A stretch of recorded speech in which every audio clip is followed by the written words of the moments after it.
конфедерација на синдикати и од Европската конфедерација на синдикати сепак нема подобрување во таа насока, па затоа конфедерацијата како што најави уште подолго време, како што најавува подолго време, дека ќе преземе порадикални синдикални мерки. Еве, донесовме одлука на 21 декември и сега сме на терен за да го организираме овој јавен предупредувачки протест. Јавниот предупредувачки протест ќе биде во 5 минути до 12 часот пред владата на Република Македонија, со символика да кажеме дека проблемите кои што се наталожени во јавната администрација, дека е веќе време да се решат.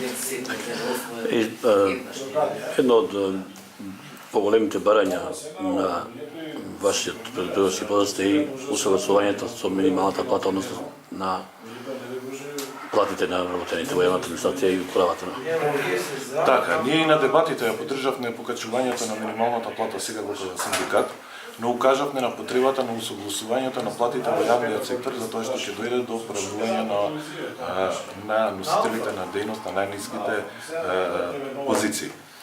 Така да тоа истото се случи, еве примерот, свеж пример е изравнувањето на првите 4 позиции во дејноста за детска заштита,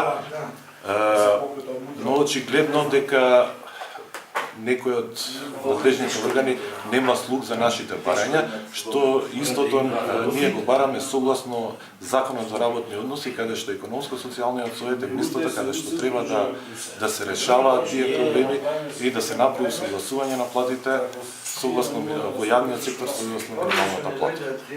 Едно од така важните барања за сите кои членуваат во конфедерацијата е регресот или 13-та плата, како може да се рече, колку е ова изводливо да се реши, затоа што од друга страна приватниот сектор веќе ја користи оваа услуга, да речем, или привилегија. Значи, ние подолго време, како Конфедерација на слободни синдикати, бараме отварање и дополни измени на општиот колективен договор, каде што сме единствени подписници. Барањето за регресот за годишен одмор или популарниот К15 потекнува од членството, затоа што не можеме да дозволиме владата да ги казнува приватните станственици кои што нема да исплатат К15, а истото да не го признава како право за јавниот сектор.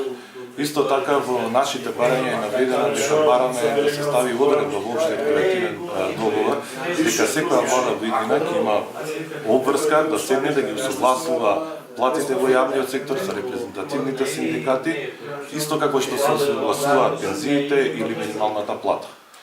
Исто така нашите барања е договарање на покачувањето на платите што е најавено во септември во јавната администрација да биде без дискриминација на одредени дејности и да биде во договор со репрезентативните синдикати. Во ова конфедерација ова година повторно е самостојниот синдикат за образование, работа и култура. Колку ќе бидете посебни сега во овие барања заедно со СОНК? Значи, Конфедерацијата на слободни синдикати на Македонија можам да кажам дека во моментот е најголемијата федерација на национално ниво во Македонија. Единството што се случи пред една година ни ја дава силата која што е црпима од нашето членство. Членството го побарава од нас, ние ќе го направиме ова за нашето членство.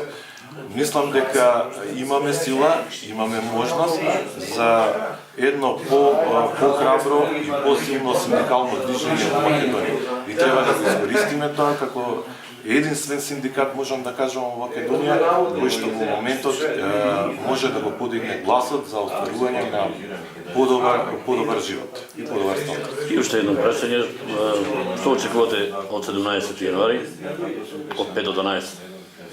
Значи, ние кажавме неколку пати и во изјавите кои што ги дававме дека очекуваме да седнеме и да преговараме за нашите легитимни барања кои што произлегуваат од Законот за работни односи.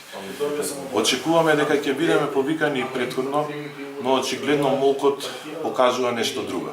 На 17 јануари ќе покажеме дека сме тука, ќе отидеме пред владата